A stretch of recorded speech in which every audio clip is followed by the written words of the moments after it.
The morning sun cast long shadows across the marble floors of Valdemir Palace as Princess Alara made her way through the corridors she had walked countless times before. Today felt different, though. There was a heaviness in the air that seemed to follow her wherever she went. The servants who usually greeted her with warm smiles now looked away quickly, their eyes filled with something she couldn't quite understand. Alara had always been the beloved daughter of the late King Frederick, a man who ruled the kingdom of Astoria with both strength and compassion. When he passed away 3 years ago, her older brother Edmund had taken the throne, and with it came his new wife, Queen Vivian. What had started as a hopeful new chapter for their family had slowly turned into something much darker. The princess paused outside the grand dining hall where the family gathered each morning for breakfast. Through the partially opened doors, she could hear the familiar sound of her brother's voice, though it seemed strained. Queen Vivian's melodic laugh echoed through the room, but to Alara's ears, it sounded forced and calculated. "Your Highness," came a soft voice behind her. Alara turned to see Margaret, her longtime lady-in-waiting, approaching with a worried expression. "Perhaps you should take breakfast in your chambers today." Alara frowned. "Whatever for, Margaret? I always join the family for breakfast." Margaret's eyes darted nervously toward the dining hall doors. "There have been discussions this morning. Queen Vivian has been speaking with His Majesty about various matters concerning the royal family's public appearances." The princess felt a cold chill run down her spine. Over the past months, she had noticed subtle changes in how she was treated at court. Invitations to state dinners had become fewer. Her opinions during family meetings were often dismissed or ignored entirely. Most troubling of all, her relationship with Edmund seemed to be growing more distant with each passing day. "I see," Alara said quietly. "Well, I suppose I should hear these discussions for myself." Before Margaret could protest further, the princess pushed open the dining hall doors and stepped inside. The conversation immediately stopped. King Edmund sat at the head of the long mahogany table, his crown resting beside his plate of untouched food. Queen Vivian sat to his right, her perfectly styled blonde hair catching the light from the crystal chandelier above. "Good morning, brother," Alara said, forcing a smile as she moved toward her usual seat. "Alara," Edmund acknowledged with a nod, though he didn't meet her eyes. "You're late." "Only by a few minutes," she replied, settling into her chair. The atmosphere in the room was so tense she could practically feel it pressing against her skin. Queen Vivian dabbed at her lips with a silk napkin before speaking.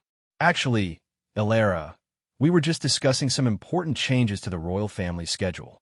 Changes that will affect you directly." The princess looked between her brother and sister-in-law, waiting for one of them to explain further. Edmund seemed to be studying his breakfast plate with unusual intensity, leaving Vivian to continue. "As you know, the kingdom has been facing some financial difficulties following the recent trade disruptions with our neighboring countries," Vivian began, her voice taking on an official tone that Alara had grown to dislike. "The Royal Council has advised that we need to make certain adjustments to reduce unnecessary expenses." "What kind of adjustments?" Alara asked, though she was beginning to suspect she already knew the answer. "Well," Vivian said, glancing at Edmund, who still hadn't looked up, "it has been decided that your official royal duties will be scaled back significantly. Your personal staff will be reduced, your allowance will be cut, and you'll no longer be required to attend most state functions." The words hit Alara like a physical blow. "Required? I've never considered my participation in royal duties as merely required. I've always been honored to serve the kingdom alongside my family." "Of course," Vivian said smoothly, "but we must be practical about these things. The kingdom's needs must come first, and, frankly, having too many royals at public events can sometimes send the wrong message about our spending priorities." Alara turned to her brother, waiting for him to say something, anything, that would indicate he disagreed with this decision. But Edmund remained silent, his jaw clenched tight as he continued to avoid her gaze. "Edmund," she said softly, "surely you don't agree with this. Father always said that the royal family's strength came from our unity, from standing together in service to our people." Finally, her brother looked up, and Alara was shocked to see the conflict in his eyes. For just a moment, she glimpsed the caring brother she had grown up with, the one who used to sneak extra sweets from the kitchen to share with her during their childhood. The decision has been made, Elara, he said quietly. The royal council has spoken, and, as king, I must consider what's best for Astoria as a whole. The royal council, Elara repeated slowly. Or your wife? The temperature in the room seemed to drop several degrees. Queen Vivian's perfectly composed expression hardened slightly, though she maintained her smile. I beg your pardon, Princess, Vivian said, her voice carrying a warning edge, but I think you'll find that my concerns are always for the well-being of this kingdom and its people. If you're suggesting otherwise, I'm not suggesting anything, Elara replied, though her voice was stronger now, fueled by a growing anger. I'm stating plainly that this decision feels more personal than practical. Tell me, what specific financial burden do I represent? My charity work brings positive attention to the crown. My diplomatic efforts have strengthened our relationships with at least 3 neighboring kingdoms. What exactly am I doing wrong? Edmund finally spoke up, but his words only made things worse. It's not about what you've done wrong, Elara. It's about making difficult choices for the future of our kingdom. Our kingdom, she asked. When did it stop being my kingdom too? When did I become an outsider in my own family? The silence that followed was deafening. Queen Vivian reached over and placed her hand on Edmund's arm in a gesture that was clearly meant to be supportive, but looked possessive to Elara's eyes. Perhaps, Vivian said carefully, some time away from court would be beneficial for everyone. You could visit the countryside estates, spend time in quiet reflection. It might help you gain some perspective on these changes. Elara stood abruptly, her chair scraping against the marble floor. You want me to leave? We want what's best for the family, Edmund said, but his voice lacked conviction. No, Elara said, shaking her head. You want what's best for your new family, the one that apparently doesn't include me. She turned to leave, but paused at the doorway.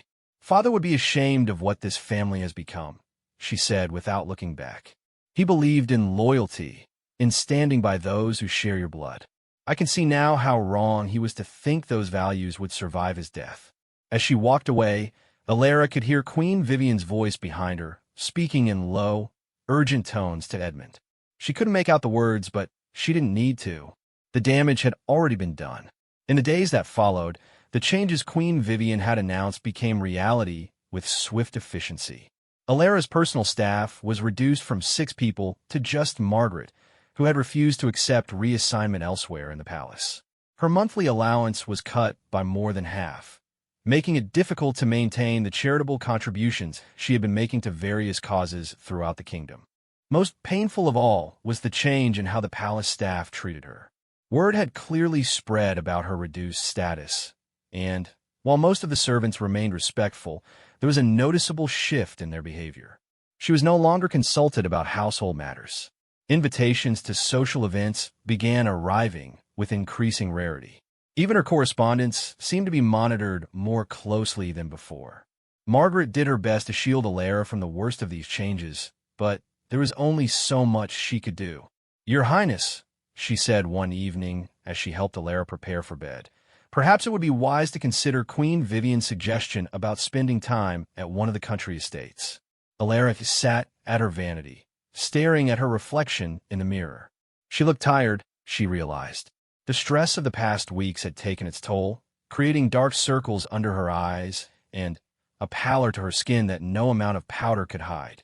Running away won't solve anything, Margaret, she said softly. If I leave now, it will only make it easier for Vivian to erase me completely from royal life. But, Your Highness, staying here while being treated this way, it's not good for your health or your spirits. Elara turned away from the mirror to face her faithful companion. Tell me honestly, Margaret, what are the servants saying about all this? Margaret hesitated, clearly uncomfortable with the question.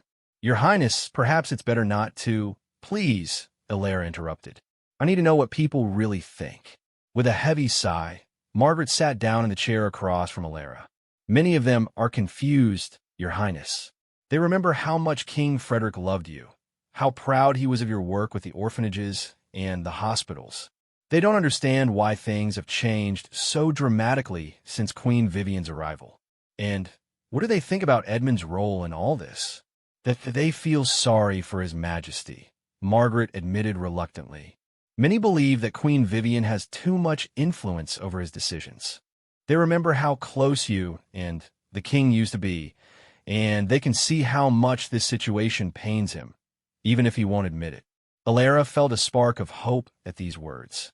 If Edmund was indeed conflicted about what was happening, then perhaps there was still a chance to reach him, to remind him of the bond they had shared since childhood. "Margaret," she said suddenly, "I want you to arrange a private meeting with my brother. No Queen Vivian, no advisors, no one else. Just the two of us, like when we were children. Your Highness, I'm not sure he'll agree to such a meeting. Queen Vivian rarely leaves his side these days." "Then we'll have to be creative about it," Alara said, feeling more determined than she had in weeks. "There has to be a way to get through to him, to make him remember who we used to be to each other." Over the next few days, Alara began to formulate a plan. She knew Edmund's habits well, knew that he often took late evening walks through the palace gardens when he was troubled or stressed. If she could catch him during one of these solitary moments, she might have a chance to speak with him honestly about what was happening to their family. The opportunity came on a Thursday evening when Queen Vivian had retired early with a headache. Alara watched from her window as Edmund emerged from the palace and began walking along the moonlit garden paths, his hands clasped behind his back in the way he'd done since childhood when he was deep in thought. Taking a deep breath, she wrapped a shawl around her shoulders and made her way quietly through the palace corridors and out into the cool night air. The gardens were beautiful in the moonlight, with the scent of night-blooming jasmine filling the air and the soft sound of the central fountain providing a peaceful backdrop. "Edmund," she called softly as she approached him along the main path. He turned, and for a moment his face showed surprise and something that might have been relief. But then his expression closed off again, and she could see him rebuilding the walls that had grown between them. "Alara," he said carefully, "you shouldn't be out here alone so late." "I needed to talk to you," she said, moving closer. "Really talk, just the two of us like we used to." Edmund glanced back toward the palace, as if checking to see if anyone was watching them. "If this is about the changes to your royal duties, it's about us," Alara interrupted. "It's about what's happened to our relationship since you married Vivian. Edmund, we used to be best friends. We used to tell each other everything. Now I feel like I'm talking to a stranger." For a long moment, they stood in silence, the moonlight casting long shadows across the garden path between them. When Edmund finally spoke, his voice was quiet and filled with a sadness that made Alara's heart ache. "Everything is different now, Alara. I'm the king. I have responsibilities that go beyond personal relationships. Father was king too," she reminded him gently, "but he never let it come between us. He always said that family was the foundation of everything else." "Father didn't have to deal with the challenges I'm facing," Edmund said, and for the first time in months, she heard real emotion in his voice. "The kingdom is struggling financially. Our relationships with neighboring countries are strained. The people are looking to me to provide stability and leadership, and I can't afford to appear weak or indecisive." "And supporting your sister makes you appear weak?" Alara asked, unable to keep the hurt out of her voice. Edmund ran a hand through his hair, a gesture she remembered from their childhood when he was frustrated or confused. "Vivian believes that the royal family needs to present a united front, a simplified image that the people can easily understand and support. Having too many voices, too many different perspectives." "You mean having me around?" Alara said flatly. "That's not what I said. It's what you meant, though, isn't it? Vivian has convinced you that I'm somehow a threat to your reign, a complication that needs to be managed or removed." Edmund's silence was answer enough. Alara felt tears stinging her eyes, but she blinked them back, determined to maintain her composure. "Do you remember," she said softly, "when we were children and you used to have those terrible nightmares after Mother died? You would sneak into my room, and we would talk until dawn about everything and nothing. You told me once that you didn't know how you would have survived that time without me." Alara, I'm not trying to manipulate you with childhood memories, she continued. I'm trying to remind you that we've been through difficult times before, and we've always been stronger together than apart. Why should this be different? Edmund turned away from her, looking out over the moonlit garden. Because this isn't just about us anymore. My decisions affect an entire kingdom. Every choice I make has consequences for thousands of people. And you think the right choice is to abandon your sister? To let your wife convince you that I'm expendable? I never said you were expendable, Edmund said, his voice rising slightly. Then what would you call it? Alara challenged. My duties have been stripped away, my staff has been dismissed, my allowance has been cut. I'm being systematically removed from royal life. If that's not being treated as expendable, then what is it? Edmund was quiet for a long time, and when he finally spoke, his words were barely above a whisper. Vivian believes it's for the best. She says that having too many royals in the public eye creates confusion about the line of succession and makes it harder for the people to know who they should look to for leadership. And what do you believe? Alara asked. Not what Vivian tells you to believe, but what you actually think in your heart. He looked at her then, and she could see the conflict in his eyes, the pain of a man torn between his loyalty to his family and his fear of making the wrong decision as a king. I believe, he said slowly, that I don't know what's right anymore. I believe that being king is harder than I ever imagined it would be, and that I'm failing at it more often than I'm succeeding. Alara's heart broke a little at the vulnerability in his voice. This was the brother she remembered, the one who had always been harder on himself than anyone else, who carried the weight of responsibility like a physical burden. Oh, Edmund, she said gently, you're not failing. You're learning, just like father had to learn, just like every king before him had to learn. But you don't have to do it alone. That's what family is for, to support each other, to share the burden. Vivian supports me, he said, but there was something defensive in his tone that suggested he wasn't entirely convinced of his own words. Does she? Alara asked carefully. Or does she tell you what she thinks you want to hear? When was the last time she disagreed with you about something important or challenged you to think differently about a problem? Edmund frowned, as if her question had struck a nerve. She's my wife. She supports my decisions. And I'm your sister. I love you enough to tell you when I think you're making a mistake. Alara took a step closer to him. Edmund, I don't want your crown. I never have. I just want to serve our kingdom and our family in whatever way I can. Why is that such a threat to Vivian? Before Edmund could answer, they heard the sound of footsteps on the garden path behind them. They turned to see Queen Vivian approaching, wrapped in an elegant silk robe, her expression carefully controlled but her eyes sharp and alert. Edmund, darling, she said as she reached them. I was worried when I couldn't find you in your chambers. I didn't realize you were having a family meeting. There was something in the way she said family meeting that made it sound almost accusatory. Alara felt the walls going back up around her brother immediately. We were just talking, Edmund said, though he moved slightly closer to his wife as he spoke. How lovely, Vivian said with a smile that didn't reach her eyes. Though perhaps such conversations would be better held during daylight hours, when there's no risk of catching cold or being misunderstood by anyone who might observe you. The implied threat was subtle but clear. Alara understood that she was being warned against having private conversations with her brother, against trying to influence him in any way that might contradict Vivian's wishes. Of course, Alara said, meeting Vivian's gaze directly. Though I would hope that a conversation between siblings wouldn't be cause for concern to anyone. Naturally not, Vivian replied smoothly. Family harmony is so important, don't you think?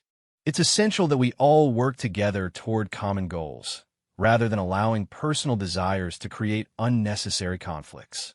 Edmund looked between the two women, clearly uncomfortable with the tension crackling between them. Perhaps we should all return inside, he suggested. It is getting quite late. As they walked back toward the palace, Alara found herself walking slightly behind the royal couple, watching as Vivian linked her arm through Edmund's and leaned in to whisper something in his ear that made him nod seriously. Whatever progress Alara might have made during the private conversation seemed to be dissolving with each step they took. At the palace entrance, Edmund turned to her briefly. "Good night, Alara," he said, and, for just a moment, she thought she saw an apology in his eyes. "Good night, brother," she replied, but he had already turned away, allowing Vivian to guide him back inside. As Alara made her way to her chambers, she couldn't shake the feeling that something fundamental had changed during that encounter in the garden. Not for the better, but somehow for the worse. She had tried to reach her brother, to remind him of their bond, but instead she had only succeeded in drawing Vivian's attention to the threat she represented. Margaret was waiting for her when she entered her room, taking one look at Alara's expression and immediately understanding that the conversation had not gone as hoped. "Your Highness," she said gently, "perhaps now would be a good time to consider that visit to the countryside estates."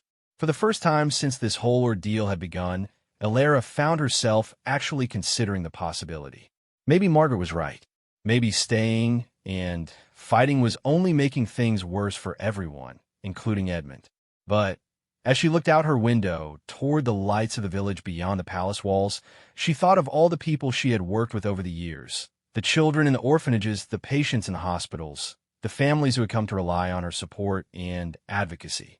Could she really abandon them just because her sister-in-law wanted her gone? "Not yet, Margaret," she said finally. "I'm not ready to give up yet." But even as she said the words, Alara couldn't shake the growing feeling that the battle for her place in the royal family was already lost, and that her brother was slipping further and further away from her with each passing day. The question now was whether she could find a way to save their relationship before Vivian's influence drove a permanent wedge between them, or whether she was already too late. The following weeks brought a series of small humiliations that felt like death by 1,000 cuts. Alara watched as her name was quietly removed from the guest list for the annual Harvest Festival celebration, an event she had helped organize for the past 5 years. Her portrait was taken down from the main corridor gallery, ostensibly for renovations that never seemed to begin.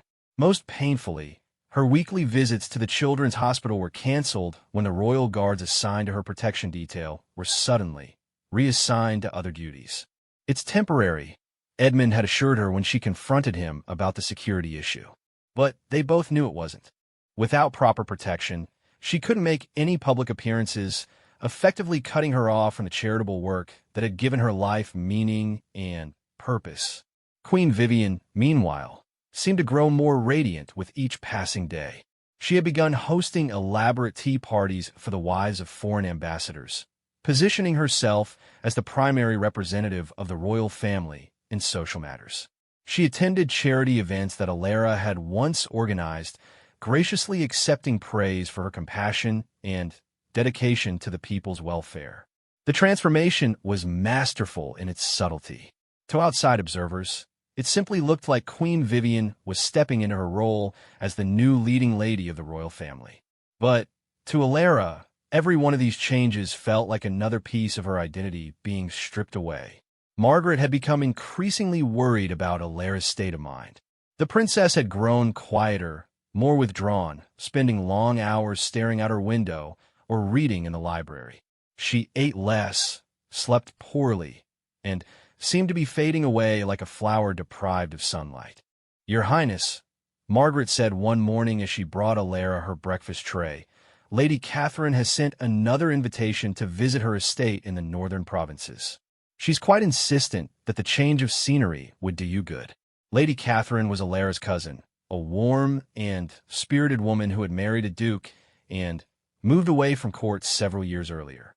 Her letters had become increasingly frequent as word of Alara's situation had spread through the noble families. "She means well," Alara said, picking at her food without much interest, "but running away to Catherine's estate won't solve anything. It will only give Vivian what she wants, my complete removal from court." "Perhaps that wouldn't be such a terrible thing," Margaret said gently. "At least there you would be welcomed and valued. Here, you're slowly being erased." Before Alara could respond, there was a sharp knock at her door. Margaret opened it to find one of Queen Vivian's ladies-in-waiting, a severe-looking woman named Lady Cordelia, who had arrived with the new queen and quickly established herself as her most trusted confidant. Her Majesty requests Princess Alara's immediate presence in the blue drawing room. Lady Cordelia announced in a tone that made it clear this was not actually a request. Alara exchanged a look with Margaret before standing and smoothing her dress. Of course. Please tell Her Majesty I'll be there directly. The blue drawing room was one of the smaller, more intimate spaces in the palace, often used for private family meetings or confidential discussions. When Alara arrived, she found Queen Vivian seated elegantly on a silk-upholstered settee, a tea service arranged on the table before her. The queen was alone, which immediately put Alara on guard. In recent weeks, Vivian had rarely spoken to her without Edmund present. "Please sit," Vivian said, gesturing to the chair across from her. "I thought it was time we had a frank discussion, just the two of us." Alara took the offered seat, but declined the cup of tea that Vivian poured for her. "What did you wish to discuss, Your Majesty?" "Your future," Vivian said simply. "And the future of this royal family." "I see. And what conclusions have you reached about those futures?" Vivian smiled, but it was the cold, calculating smile of a predator who had cornered its prey. "I think we both know that your current situation is untenable. You're unhappy. Edmund is torn between his loyalty to you and his duties as king, and the tension in this palace is affecting everyone. The tension," Alara repeated carefully, "that you created by systematically undermining my position and isolating me from my family." "I did what was necessary to protect the stability of the crown," Vivian replied without a trace of shame. "Edmund needs to project strength and unity. Having a sister who competes for attention and influence undermines that image." "Competes." Alara stood abruptly, anger finally overriding her careful politeness. "Is that really what you think I've been doing? Competing with you for my brother's attention?" "Haven't you been?" Vivian asked, her voice maddeningly calm. "Every time you organize a charity event, you draw praise that could have gone to Edmund. Every time you make a public speech, you remind people that there are other voices in the royal family besides his. Every time you offer him advice or challenge his decisions, you undermine his authority as king." "I've been supporting him," Alara said through gritted teeth. "I've been serving this kingdom just as father taught us both to do." "Your father is dead," Vivian said bluntly, "and his way of doing things died with him. The world has changed, and the monarchy must change with it if it's going to survive." Alara stared at the woman across from her, suddenly seeing her with perfect clarity. This wasn't about finances or public image or any of the official reasons that had been given for her reduced role. This was about power, pure and simple. Vivian wanted to be the only influential woman in Edmund's life, the only voice he trusted, the only person who could shape his decisions. "You're afraid of me," Alara said with sudden understanding.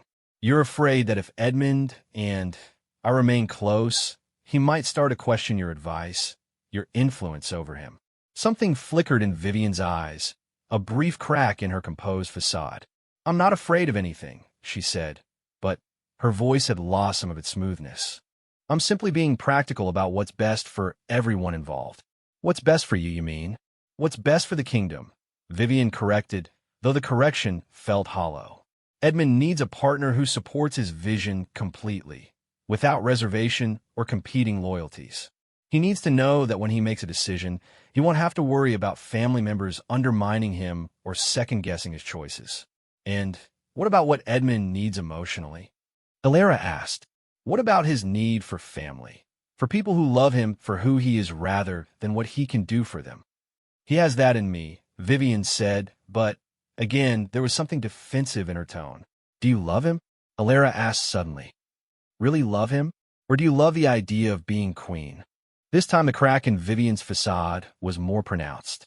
Her perfectly composed expression hardened into something cold and dangerous. "How dare you question my feelings for my husband?" "Because I've watched you these past months," Alara said, her voice gaining strength as she finally gave voice to thoughts she'd been harboring. "I've watched how you look at him when you think no one is paying attention. I've seen how you calculate every word, every gesture, every expression. You don't love Edmund. You love what he represents." "You don't know what you're talking about," Vivian said, but her voice had risen slightly, losing its carefully controlled modulation. "Don't I? Tell me, When was the last time you and Edmund had a conversation that wasn't about royal duties or public appearances? When was the last time you saw him laugh, really laugh, the way he used to? When was the last time you encouraged him to pursue something just because it brought him joy rather than because it served some political purpose? Vivian stood abruptly, her elegant composure finally cracking completely. You think you know him so well, don't you? You think you understand what he needs better than his own wife. I think I know him as a person, not just as a king, Alara replied. And I think that's what terrifies you about our relationship. For a moment, the two women stared at each other across the small room. Years of buried hostility, finally, brought into the open.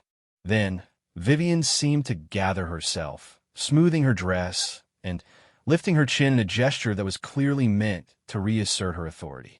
This conversation is over, she said coldly. And so is your time at this court. What do you mean? I mean that arrangements have been made for your relocation to Thornfield Manor, one of the more remote royal properties. You'll leave at the end of the week. Alara felt as if the floor had dropped out from under her. Thornfield Manor was beautiful, but isolated, a place where previous generations of royals had been sent when they had fallen from favor or needed to be kept away from court intrigues. Edmund agreed to this. Edmund signed the order this morning, Vivian said with satisfaction. He was quite relieved, actually, when I explained how much happier you would be in a quieter setting, away from the pressures of court life. You manipulated him, Alara said, her voice barely above a whisper. You made him think this was for my own good. I made him see reason, Vivian corrected, something you've been unable to do for months. Face it, Alara, you've lost. Your brother chose his wife over his sister, his future over his past. The sooner you accept that reality, the easier this transition will be for everyone. Alara wanted to argue, to fight back, to refuse to accept this banishment. But, as she looked at Vivian's triumphant expression, she realized the futility of resistance.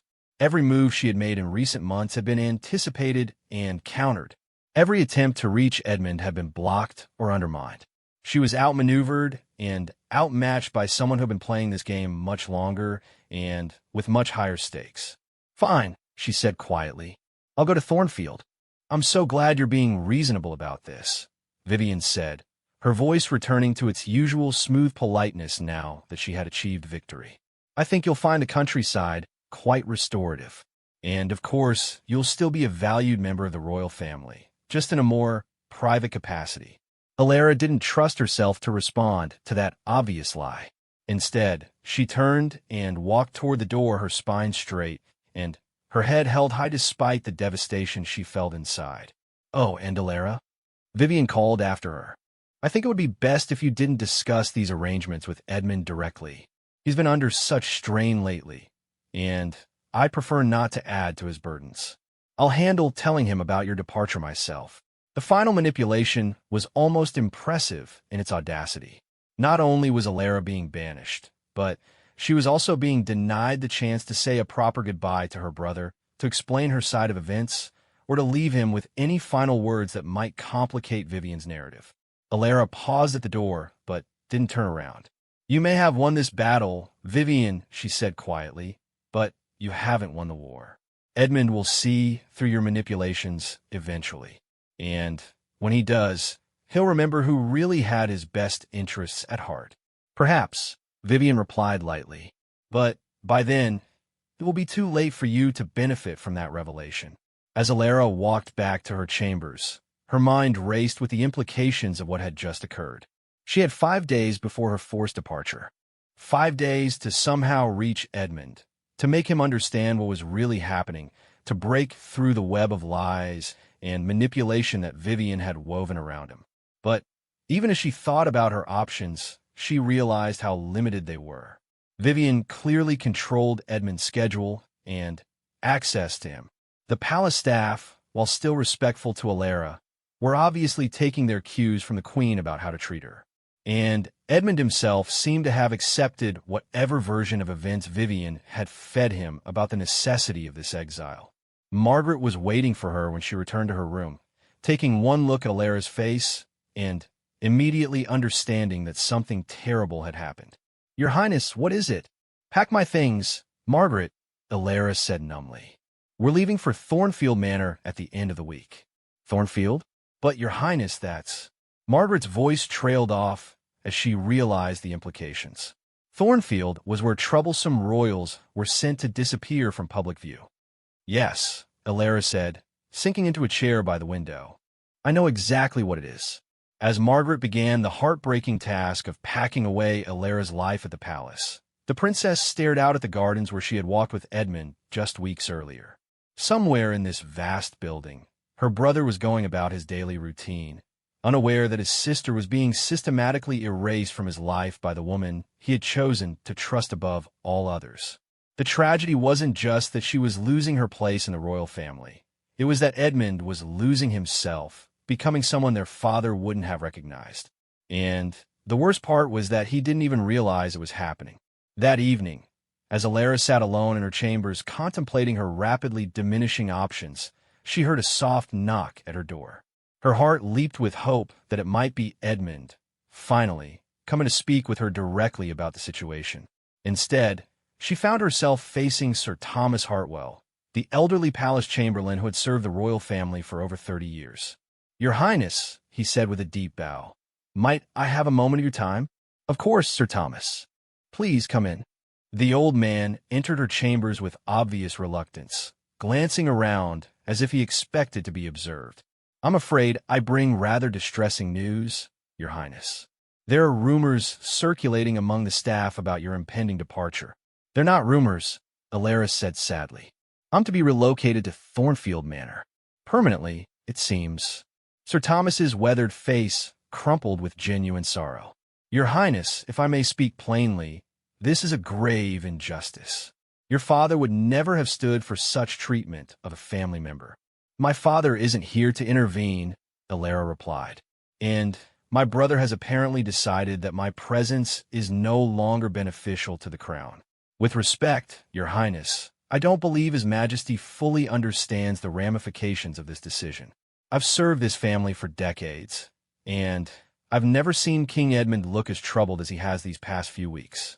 He may be going along with these changes, but he's not at peace with them. A spark of hope flickered in Alara's chest. What do you mean? I mean that His Majesty has been asking questions about Thornfield Manor, about the staff there, the condition of the buildings, the nearby villages. These are not the questions of a man who believes his sister is simply taking a holiday in the countryside. But he signed the order for my relocation, Alara pointed out. Aye, he did, Sir Thomas admitted. But I was present when he signed it, and I can tell you that his hand shook as he wrote his name. Queen Vivian had to encourage him multiple times to complete the signature. This revelation hit Alara like a physical blow. Edmund had been hesitant, uncertain, perhaps even unwilling. But Vivian had pushed him to sign anyway, had convinced him that it was the right thing to do despite his obvious reservations. Sir Thomas, Alara said suddenly, you've been at court long enough to understand how these political machinations work. In your opinion, is there any way to reach the king directly, without Queen Vivian's knowledge? The old chamberlain was quiet for a long moment, clearly wrestling with the implications of what she was asking. Your Highness, what you're suggesting could be seen as going behind Her Majesty's back. The consequences for anyone who aided such an effort could be severe. I know, Alara said, and I wouldn't ask you to risk your position for my sake. But, Thomas, I'm not just fighting for myself here. I'm fighting for my brother's soul. The man who signed that order isn't the Edmund I grew up with. Vivian is changing him, isolating him from anyone who might offer him a different perspective or challenge her influence. And you believe that if you could speak with him privately, you can make him see reason? I have to try, Alara said desperately. If I don't, I'll spend the rest of my life wondering if I could have saved him from making a terrible mistake. Sir Thomas stood and walked to the window, staring out at the moonlit gardens much as Edmund had done during their last conversation. When he finally spoke, his voice was filled with the weight of years and the burden of difficult decisions. There's a way, he said slowly, but it would require perfect timing and considerable risk for all involved. Tell me, tomorrow evening, His Majesty has a private dinner scheduled with the Duchess of Westmarch to discuss trade agreements. Queen Vivian will be attending a ladies' auxiliary meeting at the same time. She specifically arranged her schedule to avoid the Duchess, whom she apparently finds tedious. And the dinner is scheduled to end at 9 o'clock. His Majesty typically spends a few minutes alone in his private study afterward, reviewing his notes and preparing for the next day's meetings. If someone were to accidentally encounter him during that time, they might have a brief opportunity for private conversation. Alara felt her pulse quicken. How brief? Perhaps 10 minutes, 15 at most, before Queen Vivian would return from her meeting and expect to find him. It wasn't much time, but it might be enough. Enough to remind Edmund of who he used to be. Enough to plant seeds of doubt about Vivian's motivations. Enough to make him question whether sending his sister into exile was really the right choice. "Sir Thomas," she said carefully, "if someone were to attempt such an encounter, what would be the safest route to the king's private study?" "Hypothetically speaking, of course," the Chamberlain said with the faintest hint of a smile, "the service corridors that run behind the main palace wing would provide the most discreet access. The guards would be focused on the main entrances and public areas, not on the passages used by cleaning staff. And hypothetically, if someone needed to know the exact timing of the king's movements, I suppose I could ensure that person received a copy of His Majesty's amended schedule, perhaps delivered with the morning correspondence by mistake." Alara stood and took the old man's hands in hers. "Thank you, Thomas. You're taking a terrible risk for me." "I'm taking a necessary risk for the royal family," he corrected gently. "Your father was a good king because he listened to many voices, not just one. If King Edmund is to follow in those footsteps, he needs people around him who will tell him the truth, not just what they think he wants to hear." After Sir Thomas left, Alara spent the rest of the night planning for what might be her last chance to reach her brother. She wrote and rewrote the words she wanted to say to him, trying to distill months of hurt and confusion into a few minutes of conversation that might change everything. By dawn, she had made her decision. Win or lose, she would not go quietly into exile. She would make one final attempt to save the brother she loved, even if it meant risking the little she had left. The next day passed with agonizing slowness. Alara tried to maintain her normal routine, not wanting to do anything that might arouse suspicion about her plans. She had lunch with Margaret, reviewed some correspondence, and even managed to take a brief walk in the gardens, all while her mind raced with anticipation and fear about the evening ahead. As the appointed time approached, her nerves began to fray. What if Edmund refused to listen to her? What if Vivian returned early from her meeting? What if she was caught by palace guards and accused of some kind of improper behavior? But as she thought about the alternative, spending the rest of her life at Thornfield Manor while watching Edmund become someone she didn't recognize, she knew she had to try. Some risks were worth taking, and saving her brother was definitely one of them. Exactly 8:45 that evening, Alara slipped out of her chambers and made her way through the dimly lit service corridors that Sir Thomas had described. Her heart pounded so loudly she was certain the guards must be able to hear it, but she managed to reach the area behind the king's private study without being detected. She waited in the shadows, listening for the sound of voices from the main corridor that would indicate the dinner with the Duchess of Westmarch had concluded. At 9:15, she heard the Duchess's distinctive laugh echoing through the palace as Edmund escorted her to her carriage. Then came the sound of his footsteps returning, growing fainter as he made his way to his study. Taking a deep breath, Alara emerged from the service corridor and walked quickly but quietly to the door of Edmund's private study. She paused for just a moment, gathering her courage, then knocked softly. "Come in," came Edmund's voice from within. She opened the door and stepped inside, watching as her brother looked up from his desk with surprise and something that might have been relief.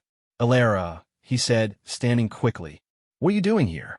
"If Vivian finds out—" "Edmund, please," she interrupted, closing the door behind her. "I know I only have a few minutes, but I need you to listen to me. Really listen, without thinking about what anyone else has told you to think." He stared at her for a moment, and she could see the conflict in his eyes, the part of him that wanted to hear what she had to say warring with the part that had been conditioned to see her as a problem to be managed. Vivian told me about Thornfield, he said quietly. She said you were excited about the change, that you had asked for some time away from court. That's not true, Alara said simply. I never asked for anything except to continue serving this kingdom and this family as I've always done. The exile to Thornfield is her idea, not mine. Edmund's face went pale. Exile? Alara, it's not an exile. It's just a temporary relocation while we sort through some of the financial issues facing the crown. Edmund, she said gently, when was the last time anyone sent to Thornfield Manor ever came back to court? The question hung in the air between them like a physical weight. They both knew the answer. Thornfield had been the royal family solution for inconvenient relatives for over 2 centuries. Once you were sent there, you disappeared from public life entirely. But Vivian said, Edmund's voice trailed off as he began to understand the true implications of what he had signed. What exactly did Vivian say? Alara asked. Tell me her exact words. Edmund sat back down heavily, running his hands through his hair in that familiar gesture of distress. She said that you had been struggling with the pressures of court life, that you had confided in her about feeling overwhelmed by your royal duties. She said that some time in the countryside would help you find peace and perspective. Did that sound like something I would say? Alara asked. In all the years you've known me, have I ever once complained about my royal duties or asked to be relieved of them? The silence stretched between them as Edmund clearly struggled with this question. Finally, he shook his head slowly. No, he admitted. You've always loved your work with the charities, the hospital visits, the diplomatic functions. You've never wanted to escape from royal life. Then, why did you believe her when she said I did? It was a brutal question, but it needed to be asked. Edmund looked up at her with pain in his eyes, and for a moment she saw through all the careful control and regal composure to the frightened, overwhelmed man underneath. Because I wanted to believe her, he said quietly. Because admitting that she was lying would mean admitting that I've been allowing my wife to manipulate me for months. It would mean admitting that I've been weak and blind and a poor excuse for a king. Alara's heart broke at the anguish in his voice. She moved quickly around the desk and knelt beside his chair, taking his hands in hers just as she had done when they were children, and he was frightened about something. Oh, Edmund, she said softly, you're not weak. You're not a poor excuse for anything. You're a man who fell in love with someone who turned out to be very different from who you thought she was. That doesn't make you weak. It makes you human. Father would never have been fooled this way, Edmund said bitterly. He would have seen through her manipulation from the beginning. Father had 30 years of experience as a king when he died, Alara reminded him, and he made plenty of mistakes along the way. Remember the trade agreement with the Kingdom of Meridia that nearly bankrupted us? Remember when he almost went to war with our allies over a misunderstanding about shipping rights? Despite everything, Edmund managed a small smile at these memories. He used to say that his biggest mistakes taught him his most important lessons. Exactly, and you're still learning just like he did. The difference is that you have a chance to correct this mistake before it becomes irreversible. Edmund was quiet for a moment, staring down at their joined hands. What do you think I should do? He asked, and for the first time in months, he sounded like the brother she remembered rather than the distant king he had become. I think you should ask yourself some hard questions about your marriage, Alara said carefully. When you're with Vivian, do you feel love for who you are, or do you feel like you're being managed and controlled? Does she encourage you to be yourself, or does she constantly tell you how you should think and act and feel? Edmund's face tightened as he considered these questions. She says she's helping me become a better king. And has she helped you become a happier person? The answer was written clearly on his face, even though he couldn't seem to bring himself to voice it. In the months since his marriage, Edmund had become more isolated, more anxious, more uncertain about his own judgment. He had gained a crown and a wife, but he had lost his sister, his confidence, and much of his joy in life. Alara, he said suddenly, I need to ask you something, and I need you to tell me the absolute truth. Always. Do you think Vivian loves me? Really loves me, not just the idea of being queen? It was the question she had been hoping he would ask, but now that he had, she found it difficult to answer. How could she tell him that she suspected his wife was incapable of loving anyone but herself? How could she destroy whatever happiness he had found in his marriage, even if that happiness was built on illusion? I think, she said carefully, that Vivian loves the life she has with you. I think she loves the power and prestige of being queen. But as for whether she loves the man who reads poetry late at night and worries about whether he's making the right decisions for his people, I'm not sure she's ever bothered to get to know that man. Edmund was silent for a long time, processing this gentle but devastating assessment of his marriage. I thought I was being so careful, he said finally. I thought I was choosing someone who would help me be a good king. You were trying to do the right thing, Alaris said. You just didn't realize that the right person for a king isn't necessarily someone who tells him what he wants to hear.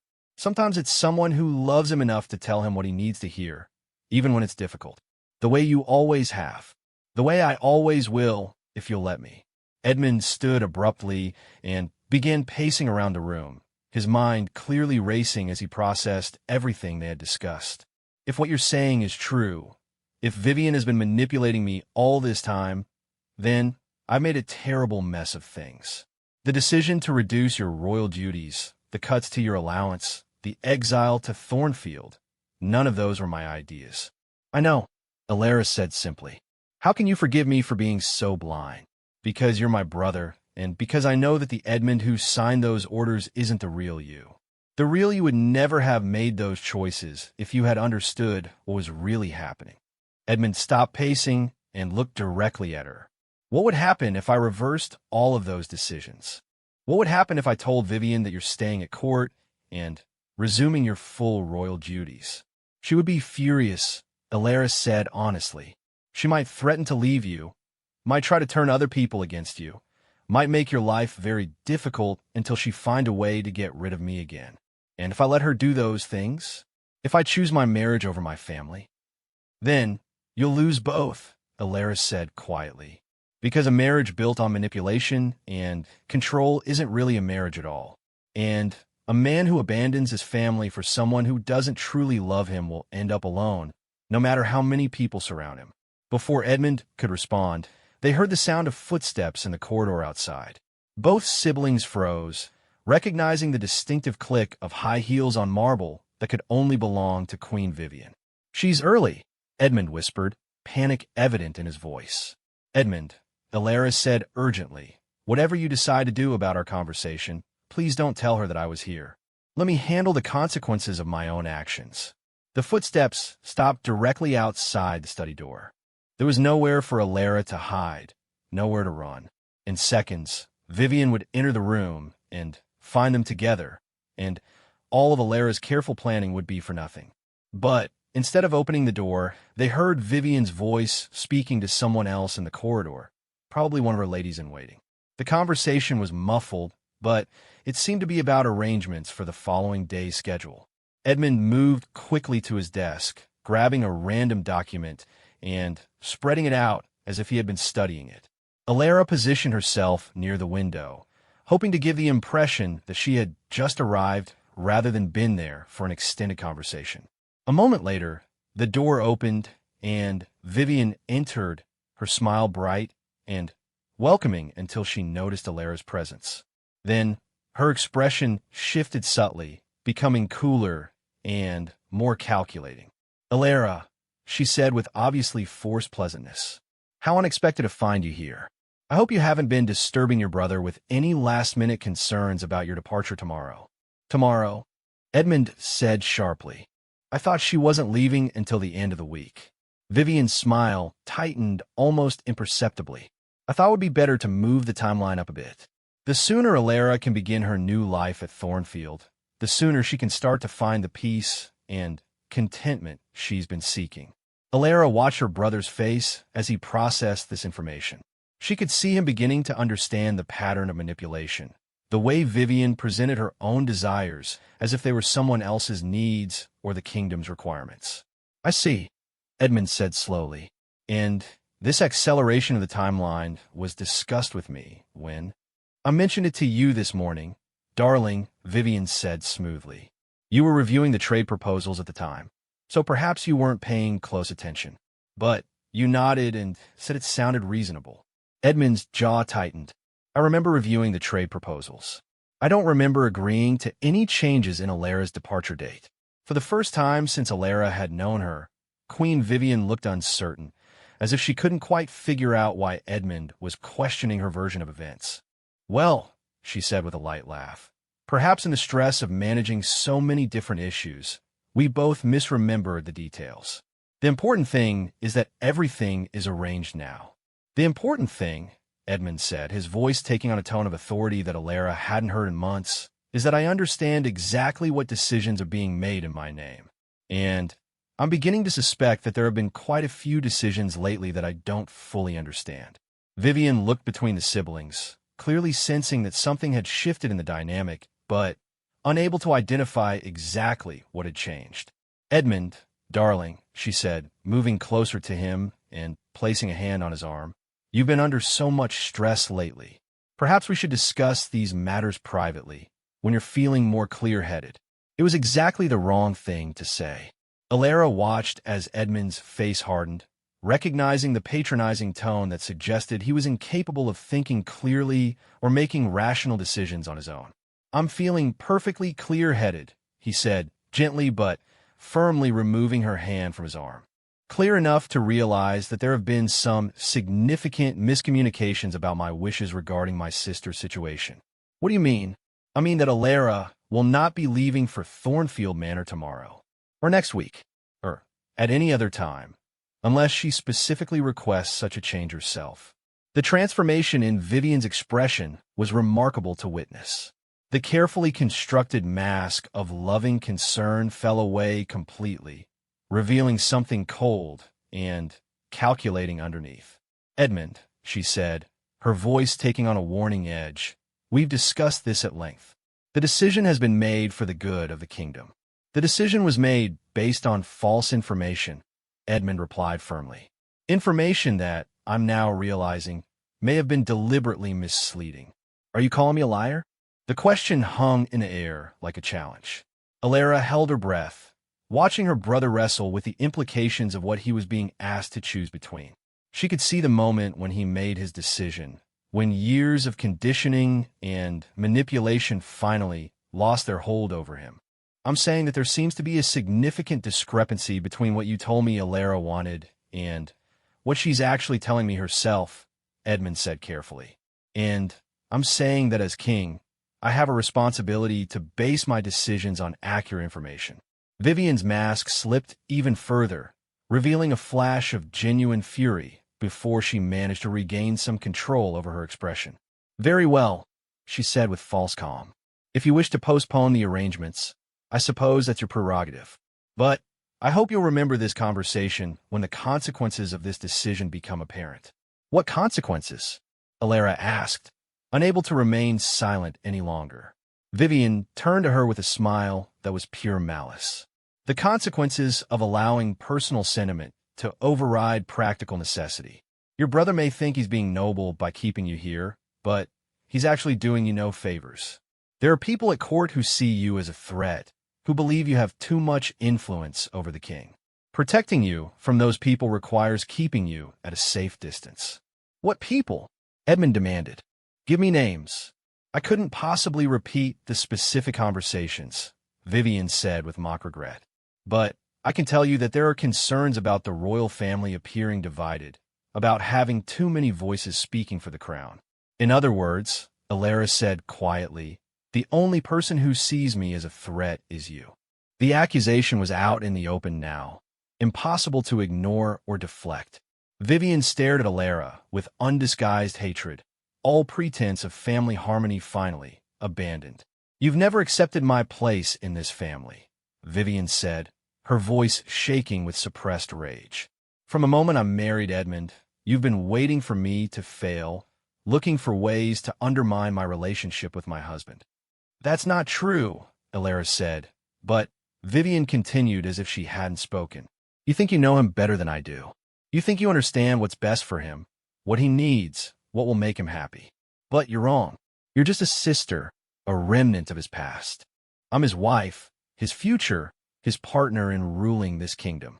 And yet, Edmund said quietly, you've spent months trying to convince me that my sister is a problem that needs to be solved. If you truly believed you were secure in your position as my wife and partner, why would you feel so threatened by my relationship with my family? It was the perfect question, the one that cut straight to the heart of the matter. Vivian had no good answer because there was no good answer.